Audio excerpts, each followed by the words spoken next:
বড়রা যা পারেনি সেটাই যেন করে দেখালো আকবর আলী তানজিদ তামিমরা। অস্ট্রেলিয়ার মাটিতে বাঁচা মরার লড়াইয়ে দুর্দান্ত কামব্যাক করল বাংলাদেশ দল। বল হাতে রিপন মণ্ডলের আগুন ঝরানোর পর ব্যাট হাতে জিসান আলম দেখালেন কিভাবে রাজ করতে হয় টি-20 ক্রিকেটে, যার সুবাদে টাইগাররা এখন প্রায় সেমিফাইনালের দ্বার প্রান্তে। অস্ট্রেলিয়ার মাটিতে তরুণদের এমন পারফরম্যান্স ও ম্যাচে ঘটে যাওয়া সব মুহূর্ত নিয়ে বিস্তারিত জানব প্রতিবেদনে।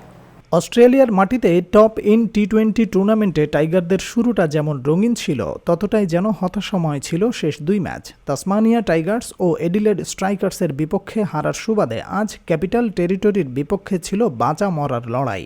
হারলেই বাদ পড়তে হবে টুর্নামেন্ট থেকে, এমন সমীকরণ নিয়ে টসে হেরে আগে ফিল্ডিং করতে নামে আকবর আলীর দল। আগের ম্যাচগুলোর ভুল থেকে শিক্ষা নিয়ে এদিন একাদশে এক পরিবর্তন এনে বাড়তি পেসার খেলায় বাংলাদেশ। লেগ স্পিনার ওয়াসি সিদ্দিকির বদলে দলে ফেরেন মুকিদুল ইসলাম মুগ্ধ। ইনিংসের শুরু থেকেই দারুণ বল করতে থাকেন টাইগার পেসাররা। বিশেষ করে বরাবরের মতো এদিনও নতুন নিজের সামর্থ্যের প্রমাণ দেখান পেসার রিপন মণ্ডল। ইনিংসের তৃতীয় ওভারেই তুলে নেন প্রথম উইকেট। ৮ রানে সাজঘরে ফেরান ইজাম মানকে। এরপর পাওয়ার প্লেতে বেশ নিয়ন্ত্রিত বোলিং করতে থাকেন আবু হায়দার রনিরা। বিপরীতে কিছুটা দেখে শুনে খেলতে থাকেন ওপেনার মিচেল ম্যাকনামারা ও ভ্যান লুন। প্রথম ৬ ওভারে প্রতিপক্ষের সংগ্রহ দাঁড়ায় ১ উইকেটে ৪৩ রান। দলীয় অষ্টম ওভারে ক্যাপিটাল টেরিটরির অধিনায়ক ভ্যান লুনিনকে আউট করেন রাকিবুল ইসলাম।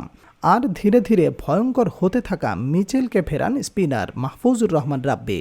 তার ব্যাট থেকে আসে ২৬ বলে ৩৬ রানের ইনিংস। পরপর ৪ উইকেট হারানোর পর দলের হাল ধরার চেষ্টা করেন দুই ব্যাটার স্কট মার্ন ও জ্যাক ম্যারন। ২৫ রানের ছোট্ট জুটি আসে তাদের ব্যাট থেকে। ইনিংসের ১৪তম ওভারে আক্রমণে এসে জ্যাক ম্যারনকে আউট করেন রিপন মণ্ডল, আর ব্যক্তিগত চতুর্থ ওভারে স্মিথকে ফেরান ৫ রানে।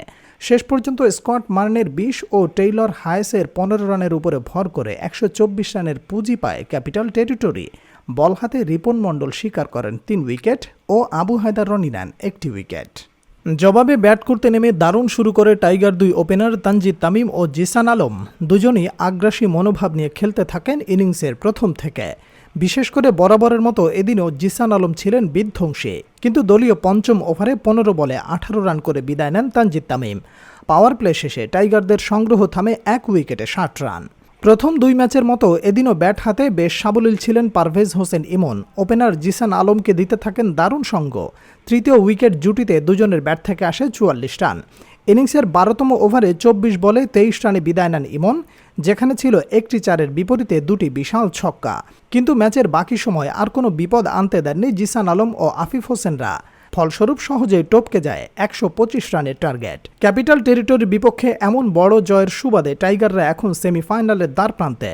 বাকি দুই ম্যাচ থেকে একটিতে জিততে পারলেই অনেকটা নিশ্চিত হয়ে যাবে সুপার 4-এর স্বপ্ন।